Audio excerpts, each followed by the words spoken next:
Hey guys, welcome back to another Minecraft video. Today I have this me game to show you that I came up with. I called it simply the speed game. The idea here is to be the fastest of the players when the game at random interval will turn on these lights. And when the game is started from here, at a random time, these all four lights will be on, and as soon as they are on you will press this button in front of you. Each player has their own. Each player has also the game start or game reset button in there. And as soon as the light is on, you will press this button. All other ones but the fastest will get hit by a arrow from those dispensers. Each player has their own. There is a small chance if two players press the button at exactly the same second or tenth of a second. I guess I tried it. It's one tick. The difference needs to be one tick, and then the other player will get hit. But if they press the button at exactly on the same tick, only the fastest one will not get hit by an arrow.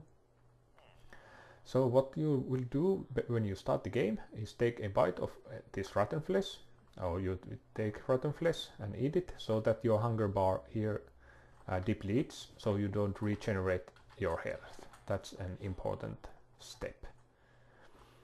Since I'm at full hunger, I'm not going to do that. These guys don't regenerate automatically, so we can start the game. Right, so I'm going to press this button, and after a while these will turn on. There, and as soon as they are on, you will press this button, and only those three guys will get hit. Let's do the same, but with this guy's button. You will see that I would get hit if I'm at my position there. Here's the arrow.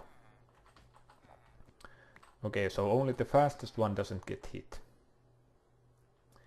Since these guys don't really want to play or doesn't play the game, I'm going to do it quickly. And as I said, it's a random interval. And there was a longer interval in there, so you can't know when the lights turn on. If you press the button before the light turns on, so for example now, I will do it for this guy, no arrows will be shot and you are out of the game. You can't press the button anymore, or you can, but it doesn't do anything. And if I press this and wait until the light is on, this guy's button doesn't do anything, so he's doomed to get hit. Let's use this guy's button.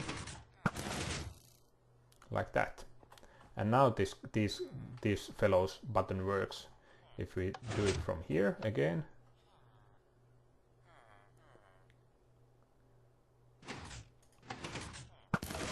So the game, the button resets itself, or the mechanism under the button, and on the next round the player who jumped the gun can use the button again. If all players presses the button beforehand, there's a reset button which you can use. You can't reset it automatically with this one. I didn't want to implement it, so. But yeah, let's finish the game. I'm guessing it's only 1 or 2 hits. Couple of more, and as you can hear, the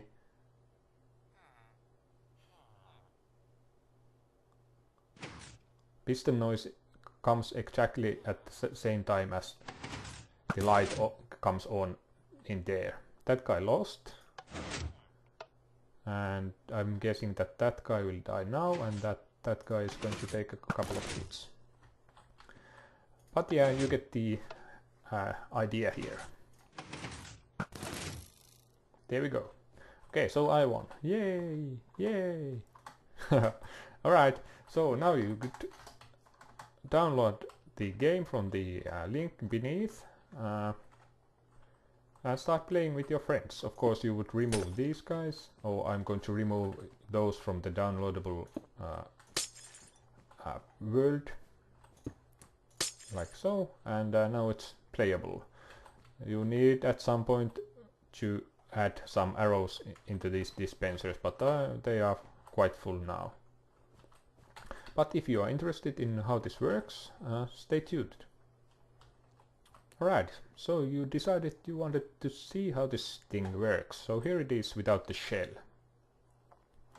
There's quite a lot to it, so I try to explain it as best as I can. I might ramble a bit, so apologies for that in advance. And I have tried to color code the wool on the wiring to make it clearer. So let's get started. Alright, let's start off with these player buttons, or the activation buttons here. Going to remove that so we can see that the button press goes down into that redstone dust and down there. And if we go down here, this is the line where it comes down. It will first go through this block of iron here. It will also lift this block of iron up. And if I press this button, we can see it there. And this torch and this repeater will keep it up. This is because I want to be able to control the players so that they don't spam click the button or press it in advanced. So that will lock the signal. It will also make the signal shorter, so it's going to make it 2 ticks because this is a 2-tick redstone repeater, and that is so that if you press this button before the light is on, there's a small chance, it's probably a tick worth of chance, so that if you press the button a tick before the light turns on, it will go through here. That's something that I couldn't figure out how to fix it. But oh well. This piston is controlled by the light. So when the light turns on, this piston will get power. We'll take a look at it shortly. So it will come up, and then the signal is allowed to go through. So these two combined makes it so that if you press the button before the light is on, you will not get the signal to go up into the dispensers, but also you will lock yourself out from that round. Alright, so let's follow the signal. It will go up here into this piston. This piston will rise up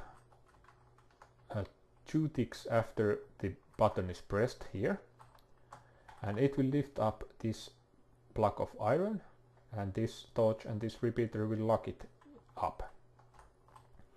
And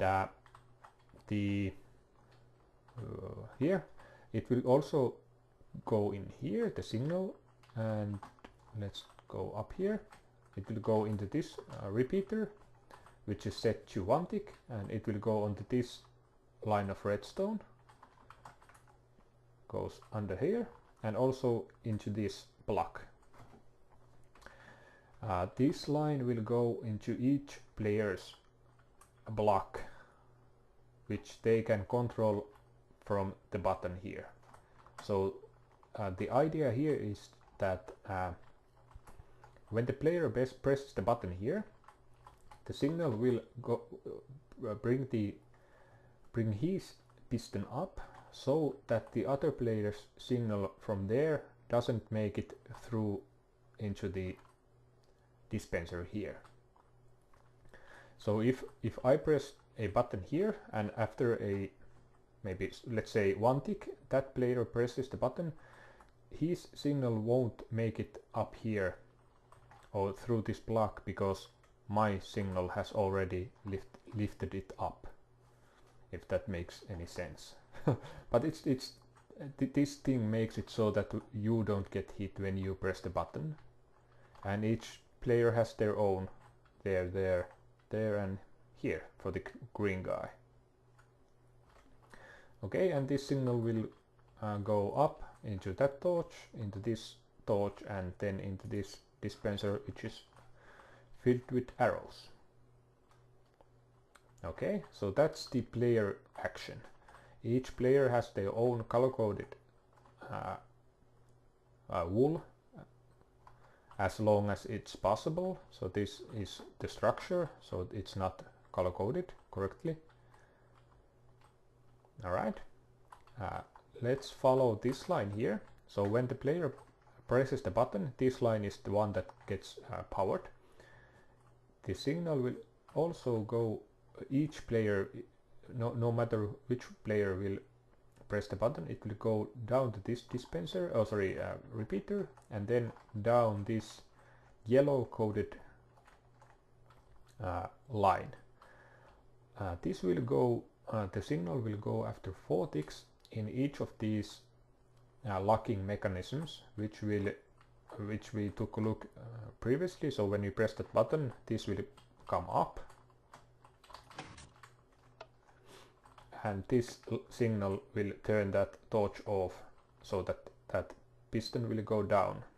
So when some player presses the button, after 4 ticks, each player's locking mechanism will be reset, and the signal goes down here, and after 4 ticks this guy will get his locking mechanism released, and the signal goes also down here, and after 2 ticks plus 2 ticks that guy's locking mechanism is released, and after 2 ticks plus 2 ticks here, this guy will get the same thing. Alright, the signal will also go into this repeater here. This signal will go through this block if it's pushed in here, and it will go into that block there. And we need to just remember this block. I'm going to shortly go into that. That's for the gray wool, and it's for the game reset and activation mechanism. Alright, so that was the player's actions, I believe. Yeah, I think so. So let's take a look at the game mechanism. So that button there. When any of the players will press the button, this line will be on. It will go up here and release this locking mechanism. It will depower that torch so that this block can get down. Same for that one, and the signal also go here and for this player, and in here for this player. The signal will also go into this repeater, which is set to 4 ticks. To delay the signal a bit, it will go down here, down here, and into this D flip-flop. This torch and this thing here is a D flip-flop, and at moment it is off. Yeah, it is at off position. So when the signal comes from here, this arrow will move on to this hopper, and it will be locked there. It will turn this comparator on, which will turn this clock here on. This is set to 8 ticks, and this clock will run as will run indefinitely until this dropper hopper randomizer does its thing. So I have set this so that there's 1 in 3 chance of the light to come on each 8 ticks, I think. Yeah. So if you don't know how these dropper hopper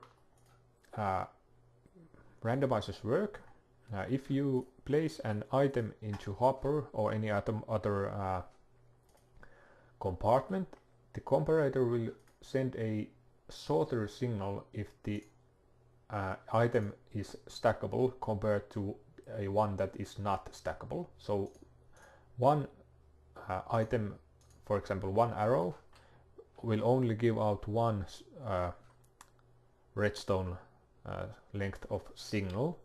So if there's an arrow in here, it will only power this piece of redstone. But if the sword, which is not stackable item, if the sword goes into here, it will output a longer signal.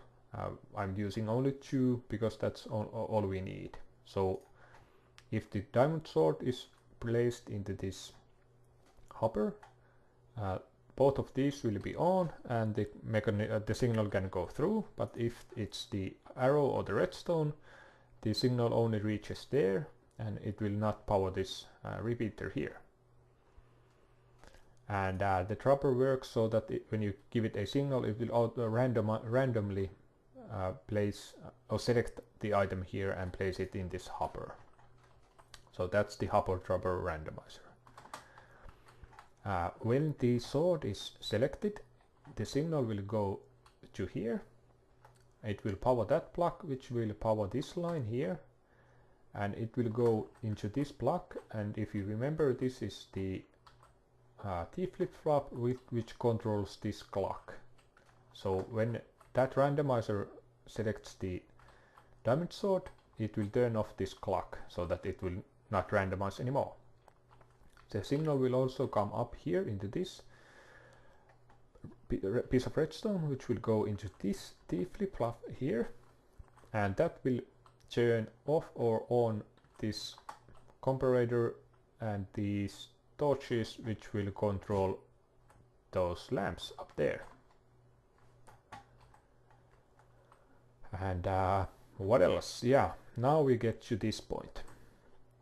So when a player presses the button up there, when the light is on and the player presses the button, the signal comes to this block. If you remember, it will turn off this torch, which will turn on this torch for a while, and it will turn this T flip-flop to the other side.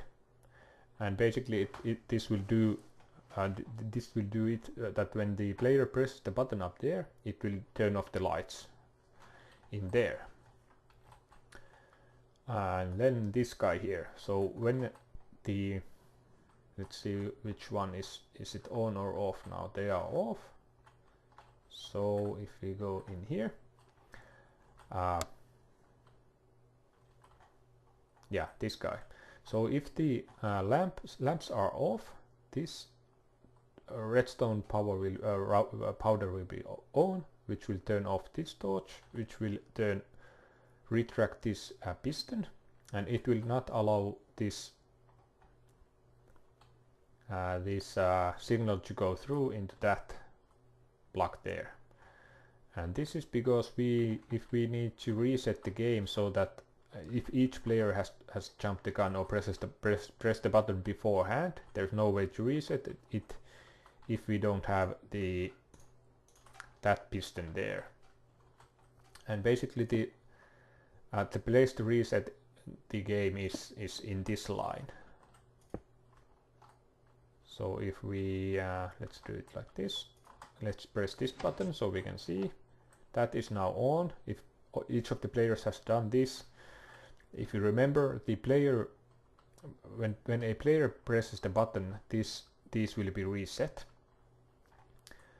And if all of the players has done the same thing, there's no way to reset it except with this button when the light is off.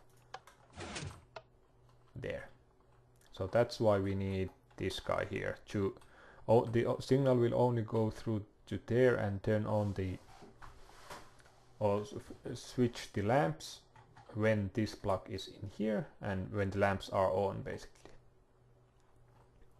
Okay, so when the lamps are they off now? Yeah, when the lamps are off, these pistons will be down. So I'll take I take this signal from these torches, which is controlled by that D flip-flop there, and it will bring these down, these pistons. There, and there. That's the pink one, pink line, I mean. And this makes it so that the signal, if you press the button beforehand, it doesn't make its way up there and into the dispensers. So that's just a to make the game more fun, and you know, so that people can't cheat and press the button beforehand. Yeah, I think that's about it. I hope you I hope you got something out of this. There's like I said, quite a lot to it, and there are probably many things that you could do better. But yeah, that's my way of doing this, and yeah, if you have any comments or suggestions, I would love to hear them. If you play the game, I would love to hear it also. And yeah, that's pretty much it. If you have any questions, do leave a comment. I'll try to respond to everyone, or every question, I mean. Yeah, so that's pretty much it. If you what was I about to say? Yeah, not much. Hopefully you enjoy this game, and I will see you on the next video.